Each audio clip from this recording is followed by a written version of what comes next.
number? 29-11.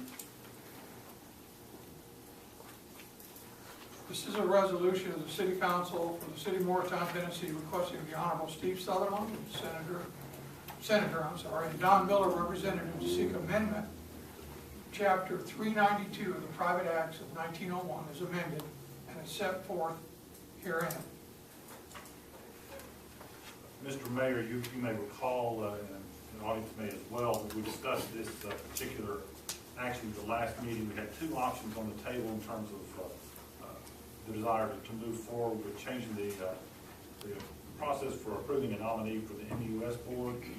This resolution was prepared by the city attorney in response to the action at the last meeting, picking option 1, I believe it was. And might I add, Mayor and Mr. Cox, that's been revised slightly, and I can tell you where. I was concerned that after I looked at it, after the last meeting, that the effect could be interpreted to be that the council was obligated to nominate each of the 3 people on the slate submitted by the commission. So I omitted that sentence, but to try to correct any ambiguity, I talked with Ms. Center about it and Mr. Rucker. If you will look at the sentence that has the red underlining, nothing in this section shall prohibit the council from voting on approval of each nominee for election. That is added from the copy that you have seen. So the effect, if I gathered the intent of council, the effect of this provision, I believe, is that the commission sends 3 names down to the city council. The city council may or may not nominate and elect any of those members, or any one of those members.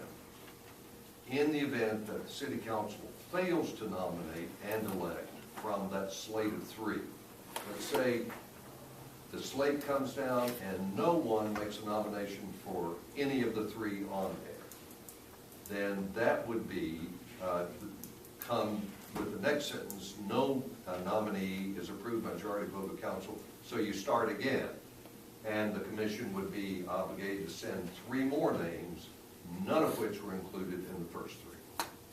That's what I tried to do. And also, you will notice that this, when it was mentioned in the draft for council to look at, this takes away the restriction from the Utilities Commission operating sewer if the city council gives prior approval.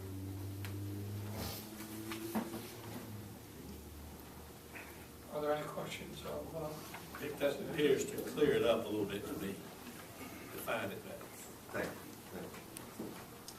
you. Can we not amend that to come back to the people for a vote after it goes to? Yes, there are 2 ways to ratify a private act, and one is by a 2/3 vote of council, and the other is by referendum. That's correct.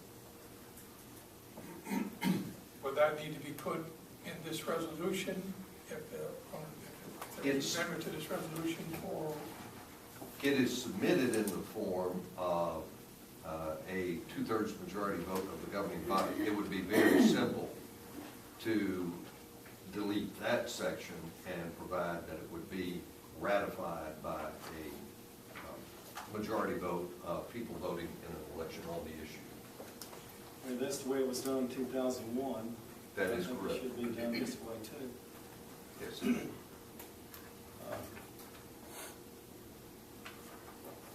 So how do we do that? Chair can entertain a motion for an amendment to the resolution. Well, it really hasn't been passed, So we have to put those passed. a motion could be made to pass the resolution, And then we do the amendment. providing for either ratification by 2/3 vote of council or a referendum. Or you can put the motion on the floor as it is and Yes. then have an amendment to the motion. Is there any further discussion at this point with city attorney? If there's not, chair will entertain a motion for resolution 2911. Make that motion. We have a motion from Councilmember Jinks. We have a second from Councilmember Center. And at this time, we could, if so wish, there could be a motion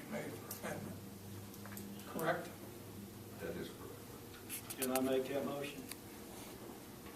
You may. Amendment, that it does come back to the people to vote on it. All right, there is a motion for amendment. Is there a second?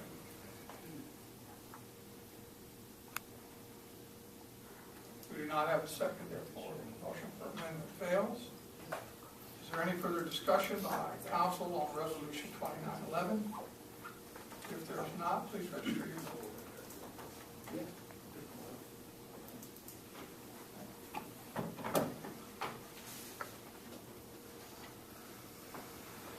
Five yeas, 2 nays.